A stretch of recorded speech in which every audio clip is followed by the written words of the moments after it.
Welcome to Contractor Cuts, where we cover the good, the bad, and the ugly of growing a successful contracting company.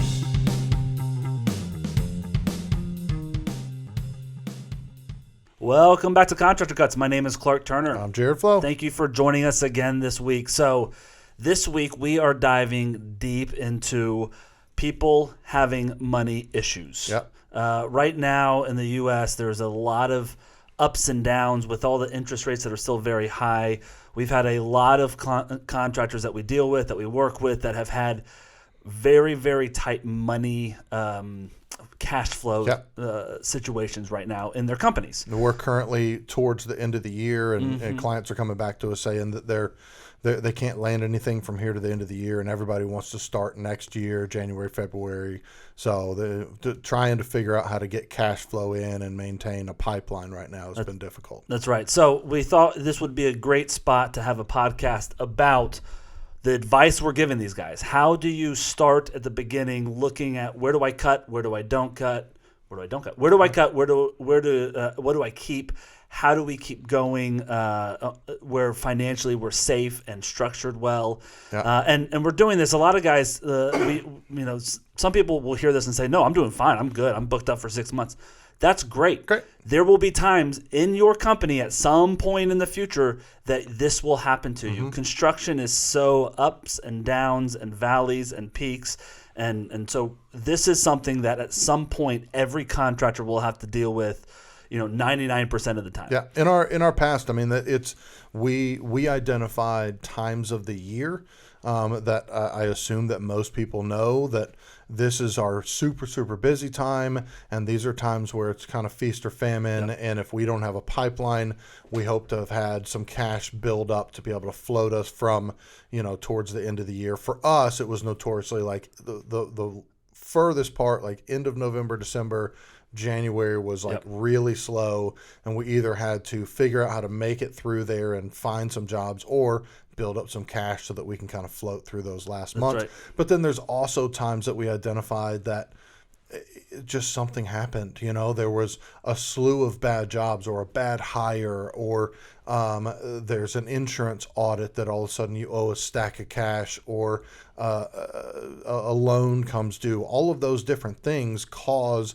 a need to, I need to kind of batten down the hatches on my cash and figure out how I'm going to make it through the duration of whatever this storm is or time in front of me. That's right. And this is a regional thing. I mean, it's all the things that you just listed of, loans getting called due or other money issues that happen. But the level of customers that are coming and flowing in right now is a regional thing. Yep. We have, as we've mentioned before, we've got 3 different cities that ProServe is in, one being in Atlanta, one being in Austin, Texas. And our Texas branch, when we're running ads out there, which is a whole nother podcast about how we do ads and marketing. Yep. But when we're doing marketing out in that, we're running the exact same ad in Atlanta that we are in Austin. Mm-hmm.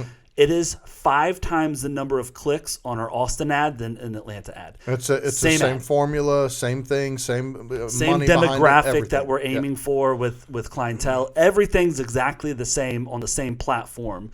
And all of a sudden, we've seen over the last 6 months a shift in Austin's going up, Atlanta's slowing down. So what does that mean? So we're going to sit back, we're going to look at that, and we're going to assess that, and we're going to be proactive, not reactive. We're going to double down on our Atlanta efforts and probably ease up a little bit on our Austin efforts because we got too much work that we can handle, right? So assessing and knowing what's going on is the very first step in doing this and saying, okay, normally this time of year we are starting to slow down, but we've been slow for 3 months. Mm-hmm. And we're going into the slow season. We've been slow. So what does that mean going into the slow season, and how do we do that? So we're going to walk you through. There's really 3 different steps that we advise people on when you're in this situation, you're trying to save your cash. And that very first step that we talk about is projections. Yep. The knowledge of what I have, where we're at right now, and what do I think I can make in the next 3 or 4 months. Mm-hmm. Not just in general, but I'm going to look at every single job, all of what we call our extremely hot jobs, right? This person said they're going to do it. They're pretty much signed. We got to go there all the way through the people that are already signed and they're in pre-construction. We look at all those jobs and chart them out on a calendar. Mm-hmm. We say, okay, this month we should invoice X, next month we should invoice X, next month we should invoice X. And so we start laying out the next 3 to 4 months of what we project we can actually invoice, not what we hope, not, well, my neighbor said that they're going to do their basement, so we might be able to get that. No, none of that, but it's what is signed or we are 99% sure it's going to get signed. It's going to be in those projections. And so we're going to lay that out. That's step one. Yep. Now that I know that, I better have, and if you don't have this, let's have a side conversation about it. You better have some organization around your QuickBooks or accounting software to know where's my money going? Where are my expenses? What do I need month over month to make to just break even? And what beyond that is profit? What below that is losses? And so having that baseline number, simple math with your projections over the next few months, with your projected profit along with revenue, where am I going to be? Am I going to have a shortcome? Is there a shortfall of what's coming? Is there going to be excessive money? And we're doing that all the time. That's not just when times are in bad times, but in good times too. That is the most important driver of success when we're talking about being a successful company. Well, you have to have that information to know what your next steps are going to be. Yep. Right. If you, for example, let's say your overhead cost per month is $20,000, and you're looking at your next 3 months. I've got $60,000 worth of overhead costs that I've got to cover in the next 3 months, and based on the revenue that I looked at my pipeline, if I hit 30%, I'm only going to bring in $50,000 worth of profit, cost of goods profit after my jobs are paid for. Yep. I've got a $10,000 short. I'm $10,000 short of what I need to be able to survive and keep everything happening. Yep. Right. That's why you have to. That dictates what your next steps are going to be. Yep. So if that is my answer, if I come up and I'm looking at it saying I don't have much work in the next few months, I have some work but not a lot, and I'm not landing anything right now. And let's say, for number 6, let's take numbers you just said. Yep. My overhead cost between me and what I bring home, my truck, the rent that we have, my project managers, whatever it is, let's say it's $20,000 a month. And from there, I'm looking and saying, okay, well, it looks like I'm going to be making $10,000 a month of profit, of gross profit, of what I make after cost of goods, after I pay my labor and materials. I'm going to have $10,000 a month. So I've got a $10,000 a month shortfall. Right. And so I'm looking at that and saying, okay, Jared, how are we going to make up this $10,000? I either can sell more work, which I've tried as hard as I can, and I'm not doing it. Right. Or we cut back $10,000 a month of expenses. And that's where everyone gets at, and they're like, well, I don't know what to do. I'm just going to bury my head and keep working harder. Right. What we want you to do is follow kind of this waterfall of decision making that we do. So the first thing you're going to look at, and it's 3 different levels. It's easy cuts, difficult cuts, and then painful cuts. Yeah. Right. And so we want to start with the easy cuts. I'm looking at my P&L, and I'm looking at it saying, line by line, what in this line can I eliminate? What can I eliminate from this spot? What about this spot? Do we really need cable at the office? I mean, we got internet already. Why are we paying for cable? Do we really have to have a cleaner coming once a week? Let's cut them back to every other week. And I'm starting to whittle down the easy stuff to save some cash. Hey, we got that subscription that we never use. Let's just cancel. Let's get rid of that. Hey, that water delivery service that we're paying $200 a month for, do we need a water cooler at the office? Let's go ahead and just cancel that for now. And those are not most of the time. Those are niceties, not necessities. Yep. Right. And most of the time, if you take a look at your P&L and where all your money is going, you can come up with $500 to $1,500 worth of, I don't have to have this. It's not going to hurt my business at all to remove that for a period of time. Yep. Right. So right there, you've come up with $1,000 or more. Yeah. So we start there. We see what we can cut, what's excessive, and what is not going to hurt us, and we're not even going to notice barely outside of maybe I got to vacuum my own carpets instead of having to clean it. Well, that sort of easy cuts. Next level of cuts are the difficult cuts. You're looking at your money saying, okay, I did all the easy cuts. I got nothing, not enough cuts that are needed. I still have a deficit. So I'm going to start looking at the more difficult cuts. On those levels, I'm looking at Maybe I refinance my truck payment from $900 down to $500. Maybe that's a lot of work, a lot of headache, and I'm now extending and costing me more for that truck payment. Maybe I need to, cut my office down to a smaller size. Maybe I need to go and work from home for a little while. Some of the more difficult decisions on that. Right. What are some other examples of a difficult cut? Well, I mean, anything difficult that causes you to have to do extra work. Yeah. Right. When you're talking about cleaning the office, that is not a part of it. It's maybe instead of having multiple different trades that you're paying for, you're able to combine that into one, right? So you're saving a little bit of cash. Now that's more on your cost of goods management, but it's trying to just get creative with what's in front of you, but it requires a lot of work to engage with those things and whatever. I use a third-party accountant that's putting all my materials from my Home Depot line into QuickBooks for me to balance my jobs. I'm going to have to start getting up and every Saturday morning for 2 hours, I'm just going to do all my own reconciliation. That's difficult. I'm losing Saturday mornings with my family. But I have to cut money somewhere. Yeah. Right. But that's a painful one because again, you're losing time. You're having to put more effort in. It's not really hurting the business. It's not, but it's going to cost you more time because you're not paying somebody else to do it. Yep. So the painful cuts are the last ones that you want to do, obviously. And so with a painful cut, we're going to walk you through a couple ways to start really cutting money, and figuring out how to do it, when to do it, and if you should not do it on certain things. So the painful cuts, obviously, the biggest one is employees and what you're taking home or what you're paying your people. So when I'm looking at that, if I've cut everything else that I can, the difficult stuff, the easy stuff, and that's all cut, I'm now looking at what are going to be cuts that are going to hurt us but not kill us. Right. Can I cut off my arm because instead of letting the cancer spread to my whole body? Type thought. Now I'm going to not have an arm, and that stinks, but it's saving the ship, right? And so when we're looking at those sort of cuts, we're saying, all right, first off, if you have any labor that is in-house labor, if you are paying a handyman to be on staff, an electrician, service tech, whatever it is, oftentimes when things get slow, those people are getting paid a lot more than they're bringing in revenue-wise for the company. So I'm going to assess, I'm going to look at my in-house labor and say, okay, how much work has this guy done in the past 3 months? And let me break it down month by month, and let me look at it at how much we've actually paid him. How much would it cost me to have a handyman do that work? Right. And hire out a 1099. Now, I'm not saying cut the guy loose and tell him to go home and we'll see you never. Convert them from W-2 to 1099. I mean, I think that's a smarter way to do business anyways in this industry. Sure. But that is the very first easy cut because you can keep paying them, but you're only paying them if you're also getting paid off the job. Yeah, and I might even roll that one up to the difficult, right? Because you're making a change that's difficult, but you're still providing for this person, right?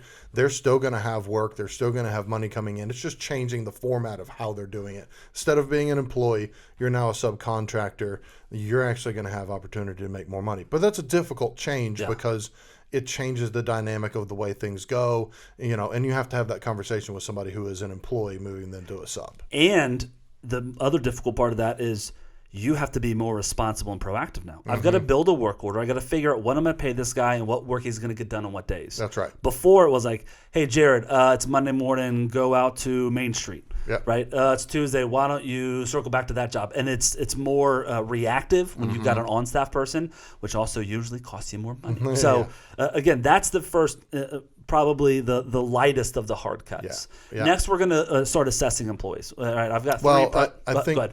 I think before I would go to employees, one of the things that I would look at is, do I have a bunch of vehicles? Do I have a bunch of equipment that is costing me a lot in insurance? It's costing me a lot in gas. It's costing me on a loan. Yeah.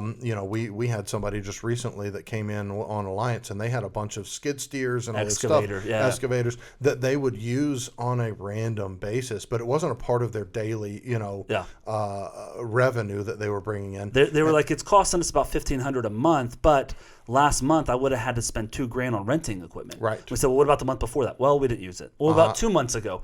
Well, we used it on that one job. And so you start looking at it and saying, we don't want to be spending money unless it's tied to a line item that I can invoice the client for. And so I'd rather spend $2,000 this month on that because I can invoice for that. Yep. And next month, I don't have the overhead of that if I don't use it. That's right. That's right. I think that's so cool. you start looking at that stuff, and then I think you also look at, do you have an office space? Yep. And when it gets to the place where you're looking at the painful cuts, before you get to the place where I'm going to let people go because I need to keep the doors open. Yeah.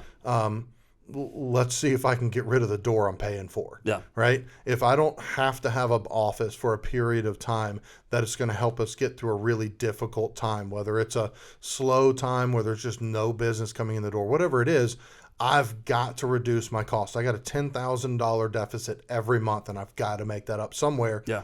Or it's coming from something, Yep. right?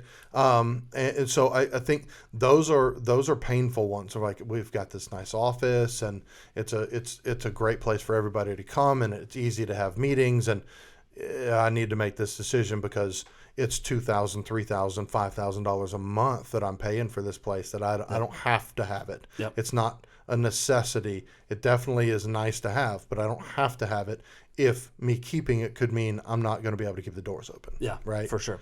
And after that, and I think that's a great addition into it. After that, going into the employee side of it, I want to understand why we're not making money or why we are at a low spot. And a lot of times it's because we're super slow. And so when we were super busy, my 3 project managers really made sense because they were each doing $100,000 a month of revenue. Right. Well, it slowed down and slowed down and slowed down. And now I got 3 guys doing $50,000 a month. So we went from $300,000 to $150,000, right? And so I'm looking at it saying, I don't see in the next 3 to 4 months us getting up to even $250,000 or $300,000. Right. It is a smart move, and again, some of this stuff should be done even not in bad times, right. but in self-assessment with where your money's going. But I'm looking at it saying, I'm not getting up to 300 in the next 3, 4, 5 months. I can't carry this paycheck that long. Right. That's literally $25,000, $30,000 over the next 3 to 4 months that I could keep in my pocket, and it's going to hurt us zero. Right. I'm not going to be able to do less jobs. And I'm not going to be able to service the current jobs that we're in any less than I am right now. So why do I have this extra paycheck that I'm trying to invest in the future when I might not even get to the future with that if I have to keep paying this person to be here? Yeah. Right. And so that's kind of the assessment of. A lot of times people look at it and say, hey, we just don't have enough money to pay everybody. Hey, you got to go. You're fired. Yeah. Let's look at the repercussions of that. If Jared goes, what jobs am I going to have to cover? What jobs is he going to have to cover? What jobs is he going to have to cover? And can we keep the same level of service on all of these jobs without him here? Right. If no, then what's the problem? Because if we're that dependent on him, where is all the money? Right. And so we start assessing that and looking at that. And that's really how we assess when we're going into a company that's got employees of who do we eliminate and doesn't affect the bottom line. As calloused as that feels, right. That's how you have to run an organization. And so I know that's your cousin, I know that's your buddy, but if we cut that guy, bottom line isn't touched and nothing here goes south. Yeah. Why is that person here? Well, and that's one of the things that's difficult when we are coaching people through this. It's so easy in this business to kind of cross mingle relationship and a boss and a business relationship, personal and business relationship. It's very easy to have those cross mingled. Well, I care about the guy. I really love the guy. I like the guy. I'm like, well, do you like him enough to put you out of a home? Yeah. You know, and it's hard to say that, but that's the reality. And we have coached plenty of people through how to have a hard conversation in a strategic way that I'm still working to protect the relationship, but I have to make this decision. Yeah. And that's why this is in the painful one, because they're hard. They're hard to make these. But sometimes you've got to make that decision for the health of your business. And one of the balances of that for me that I've always used in my head, if I keep this person on and keep doing what I'm doing, it is at the deficit of everyone else here in the company. Yeah. It's not just this one guy. It's affecting everybody else in the company, the amount of business that we can do, whether we can stay in business. If I keep this guy, there's a potential in the next 6 months I'm not going to survive, which means everybody's out. Yeah. Which that's a real hard conversation to have. Hey, we're shutting down. You don't have a job anymore, to everyone in the company, versus having a difficult conversation with a singular person. Yeah. Yeah. So after that, if we've cut everything, we've looked through stuff. I mean, this is not rocket science. This is budgeting 101. You look through what you can cut and figure out how to do that. Yeah. Well, one caveat that we forgot to say is I feel like after we've looked at truck and office and all of that, and then we're looking to, do we need to make some employee cuts? I think that's also the place as an owner that you look at, how much am I bringing home, and can I afford to take a little bit less? Is that a doable thing, right? Yeah. And if the answer is no, then the answer is no. Yeah. If the answer is yes, and I can do that, and I can keep these people because I have a really stellar crew, I don't want to let them go. I've put a lot of work in to get them to where they're at. Sure. I'm going to take a little bit less money to be able to keep them. So Sure. I'm literally paying money out of my pocket to keep that guy employed. Yeah. That's all part of the assessment of, and really a lot of that's with employees. I'm not gonna take money out of my pocket to keep a subscription for water going, right? Like figuring out like what is it to keep this company healthy and striving, and maybe I've got enough work for all three of these PMs. We had 3 jobs that were negative profit and we're in a bad spot, but we got the work. And so how are we going to bridge this gap? I think exactly what you're saying. Like maybe I bridge that gap. Maybe, I mean, there's been plenty of times I've gone without a paycheck, and that you've even had to postpone depositing a check through doing this. So I think that's definitely the assessment of, let's think long term. Let's not think short term. Let's look at how are we going to get through to. For us, it was always like, all right, we got to get to April. That's when we're picking back up, and that's when we're killing it. How do we bridge the gap to there? It's literally when you become an investor in your own company. Yeah. Like, you know what? I'm going to invest this back into the company because the ROI, I see it. For sure. So you've run through that. You've assessed everything. You've cut everything. You've tightened every belt you can, and you're still at a deficit. Yeah. What do we do? Well, most people are saying, okay, how do I look for short-term business loans? Mm-hmm. Do not do that, because if you can't afford the bills today, all you're doing is adding an additional expensive bill on for tomorrow. Right. Now, that is my absolute final thing to do, and that is a break glass in case of emergency type reaction. That's it. Do not start there. There are other ways to go about this. So where I would go next after tightening every belt I can, thinning out the company as much as possible in terms of expenses and outgoing money. Mm-hmm. So my next move that I'm going to be doing is looking at all of the lines of credit that I have, whether it's supplier lines of credit, whether it's bank lines of credit, whether it's my credit cards. I'm going to line them all up. Mm-hmm. I'm going to start assessing them before I make any payments. I'm going to look at them and say, okay, I don't have enough money to pay both my suppliers. Let's say Lowe's and Home Depot. I don't have enough money to pay both of those this month. I've got these bills that have to get paid, and so this isn't going to be able to get paid, both of these. I'm going to look and say, I've got more availability at Home Depot. Mm-hmm. They're being more flexible with me. Mm-hmm. So I'm going to make a decision, tell my PM, say, listen, we're not shopping. We're pausing on Lowe's right now. And we're going to buy everything at Home Depot, and I'm going to pay the money that I do have for materials on the Home Depot line and just use that one line now as my revolving credit. Yeah. And then I'm going to look at my other lines of credit. I'm going to one thing we've done before, and this was actually during the pandemic where things were a little bit different with banks than they are now, but still banks are flexible. They don't. They tell you they're not, but they are. They have. They want their money. They want their money, and if you call your lender, that the VP at that bank that you've borrowed from, and you say, listen, here's the situation. I lost this, and this client. We've really dropped in half the size of our revenue. I've had to let some people go. The line of credit that I'm paying back from you is the chokehold on me right now. Yeah. So I cannot pay that back right now.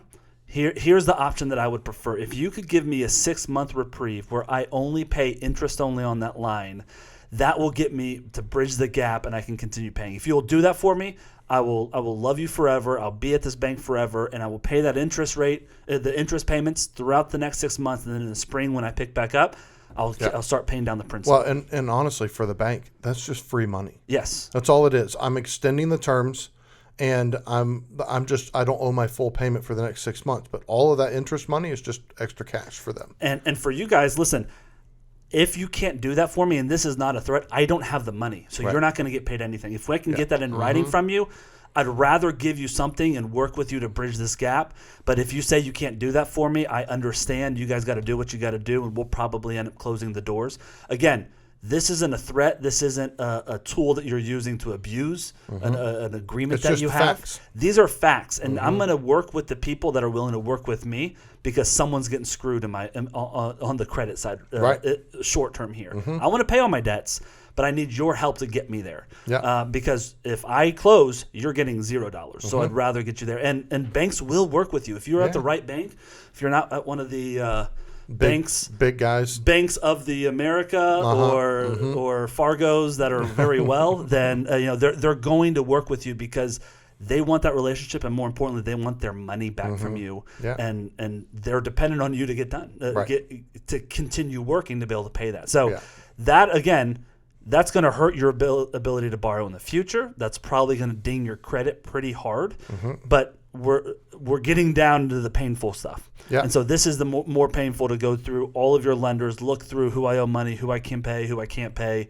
And I'm going to decide today what's happening this week with payments and where money's going. So that's going into the final step. Well, so, another place of short-term relief in that spot is looking at your vendors. Yeah. And if you have vendors like maybe a large countertop or cabinets company or a flooring company that they do a bunch of work for you and they invoice you and have 30-day terms on it.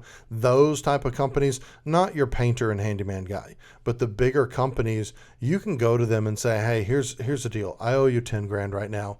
I've hit a hard spot. I'm not going to be able to cut you a $10,000 check. Can I work out some terms with you? I'll pay you $1,000, $2,000 a month for the next couple of months. Will that work for you? And a lot of those companies will be fine with that. They can work with you, but that's a place where you're not going to get long-term relief from that. You're going to have to pay some of that money. Those companies can't be like, just don't pay it for 6 months. That's not something they can do. Sure. But they can give you a little bit of temporary relief. Again, another spot where when you're trying to find every penny you can find, that's a spot you can find a little extra cash. That's right. So I've looked at all of the ways that I can save money. I've finally whittled it down to this is how much we're bringing in, this is how much I'm going to have to spend, and this is what I don't have to spend on moving forward. Yeah. I've got it into those categories. We feel good. It's going to be tight, but we're going to be able to hit that. Yeah.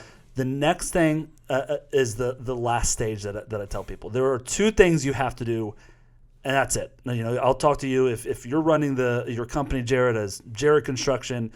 There's only, now that you have all this aligned, I need you to focus on two things. The very first thing you're focusing on is every penny that goes out and every penny that comes in daily. I'm talking every single day. I am not going to pay a vendor that doesn't have a work order for the amount of money. If I sent you a work order for $800 and you send me an invoice for $820, I'm sending you a check for $800. Yeah. I'm not giving you that extra $20 because that wasn't our agreement. Right. I'm not going to just pay that. In the past, you might have been a little more free with that and be like, it's $20, no problem. You don't have the luxury of that right now. If my project manager wants to go buy $30,000 of lumber for a project getting started, I'm saying, okay, that's fine. We can do that. When are we going to get the money for that? Because we want to collect that $30,000 before we make that purchase, and we're going to tighten the screws on the client about that and hard line in the sand about it. Oftentimes, it's like, let's just order it. They're going to drop a check off next week. We're not doing that anymore. Yeah. We're in a tight zone to where every dollar that I can't collect, if something happens, it's going to mess up. When's he cutting the check and where's he cutting it? I'll go to wherever he's at. Let's go pick it up. Yeah. Let's go grab that check from them. So every dollar going out, I'm looking at every dollar coming in. Every dollar coming in means I'm sitting down on Monday saying, okay, this week and next week, this is the checks that I know we're going to or the jobs we're invoicing, the checks I can expect. So by Friday, I should collect $4,864, but by next Friday, we should be at $32,000. Right. And so I'm laying that out this week. There's $4,200 coming in, and these are the expenses that I'm going to put that to. I'm going to put $2,000 on this line of credit. The other $2,200 is going to go to pay this vendor, and then the other vendors are all going to get paid next week out of that $32,000 that's coming. There are so many times over the past years that we've had that meeting. Yeah. Where we sat down and we said, okay, here's the cash. Here's everybody that we owe. How are we going to be creative about where this money goes? Yeah. And I'm bringing my project managers in on that because they need to know this is why we're collecting. We're not going to live in debt. We're not going to live upside down and borrowing money if we have a bad month. We're going to make it work to where we're profitable as a company. Yeah. And so having that conversation, even not in the bad times, but having it in the good times of I'm going to watch every penny coming in, coming out, because I have lined up every single expense to where the dollar comes in here has to go that way to keep that open. The dollar that comes in here has to go the other way to keep this other thing paid. Well, and the other thing that you can't afford in this situation is unnecessary mistakes on jobs that cost you money. Yep. You've spent a large amount of time and trying to find the come up with the overage of money, and you've made some real difficult decisions. Yeah. You don't have the space to make $1,000, $5,000 mistake on jobs. So you're micromanaging where the money's coming from, when it's coming in, where it's going out, and you're also watching the jobs a little bit stronger, a little bit more oversight than you normally have, because you're making sure, is this project manager on top of this? Are they taking care of this? Did they forget about that? And have your meeting with your project managers, employees, and let them know, hey, here's the status. You guys already know where we're at. I'm going to be your extra backup, your extra set of eyes in the background, because as good as a project manager as you are, I can't afford and we can't afford for any mistakes to happen. So I'm just going to be in the background watching and helping. Yep. Nobody likes to be micromanaged, but if you bring them in on that conversation that this is what's happening, they're not being micromanaged because you're doing something wrong. It's just the status of where we're at. Yep. I need to watch every penny. Yeah. So the two things I'm telling you: one, watch every penny coming in, watch every penny going out, and number two, your job is you are the marketing king of your city. You are going to do nothing but churn up jobs because I've cut all the stuff that I can cut going out. Yeah. And the only fix from here is to increase the money coming in. Yep. And everyone's like, well, I've tried, I'm on Thumbtack and I did this, Nextdoor signed up. And that's great. Don't just sign up and pay for leads. We're going to attack. We've got another podcast that's our grind list, we call it. If you look it up in our podcast, it's called the grind list. And it's like 6, 7, 8 things that you can do today to churn up work. Yeah. You need to start grinding. It's calling your old clients. It's Some of them are pretty much guaranteed. Yes. Yeah. It's calling real estate agencies and saying, hey, what do you guys need to get done? I can handle it for you. It's going through and saying, in the last 6 months, here are all the clients that didn't sign with us. I'm going to call every single one and say, hey, how'd your renovation go? Is there anything I can do? Is there anything? And I'm going to go through that there's a whole line of things that we can do to churn up work today. It's a matter of effort. Yeah, it doesn't really, at that point, it doesn't really matter what the work is. Yeah. Let's get some traction back. Yep. Let's get some jobs coming in here wherever I can find them. Yep, that's right. And so if I'm doing those two things, I'm watching the money, I've got it all, I got planned out, and I'm doing those two things, I'm going to churn up more work, and I'm going to be very, very efficient with my cash. Yeah. You're going to bridge the gap. Yep. You're going to get through there. Yep. And so that's the most important thing to see and focus on. Contractors bury their head in their sand when times get tough. Do not bury your head in the sand. We proactively plan, and then you're going to make it. Like it's that simple. I had a guy tell me this week he just hired somebody. He hadn't done that. He's paying this person hourly to do some administrative stuff. He hadn't done the math on how much it was going to cost him per month. And then I just asked him, like, well, do you have enough money to be able to do that? And he's like, yeah, I'm pretty much sure. I just have to do more work. And I was like, So no. let's look at that. Let's plan that out a little bit better. Yeah. Yeah. I think it's a matter of, if you take the time and face the demons that you know are sitting there, you're going to be okay. Yep. And if you're not going to be okay, find that out now, not in 3 months when you're even deeper into debt. Yeah. There is something about looking at it and saying, this math isn't mathing, and I don't know how we're going to make it to next month. Yeah. Great. So let's figure that out today, not go another 10 grand into debt and then figure it out. Yeah. Because that's even deeper of a hole that you can't get out. Well, and that's what I was just about to say. all of this that we just talked about is not easy. No. It takes a lot of work. It takes a lot of intentionality. It takes some difficult decisions, and it takes time. It's easier to just go get a loan. Yep. It just is. It's easier to go get a loan and forego my consequences till later. Can you afford those consequences later on?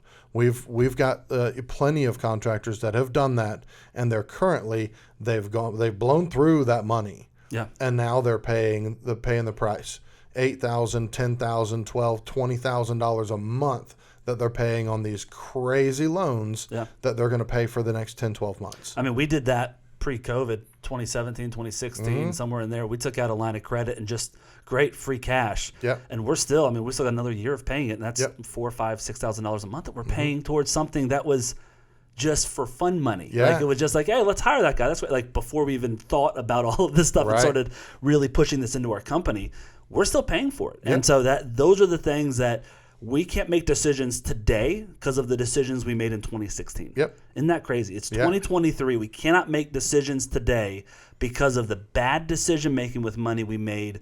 What is that? 7 years ago. Mm-hmm. And so that's something of, I know that's going to be available to you. It's not. I'll just deal with it in April. Yeah. No.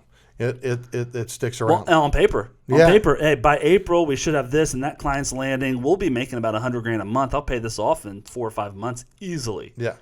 Never happens that way. If you can't do it with your money you got now, you're not going to do it with borrowed money. That's right. Right. And so getting that in your head and saying, I've got to confront these demons today. I'm not going to bury my head in the sand. I'm going to look at what's going on. I'm going to assess these things, my projections, my cuts, and then the 2 things I'm doing beyond that to implement how I'm going to do the game plan moving forward. Well, and we have done this multiple times over the many years that we've been doing this. Yeah. And we made it through. Yeah. You know, there were times that it was really difficult and it was really hard, and we had to make some hard decisions, and we had to let people go we didn't want to. Yep.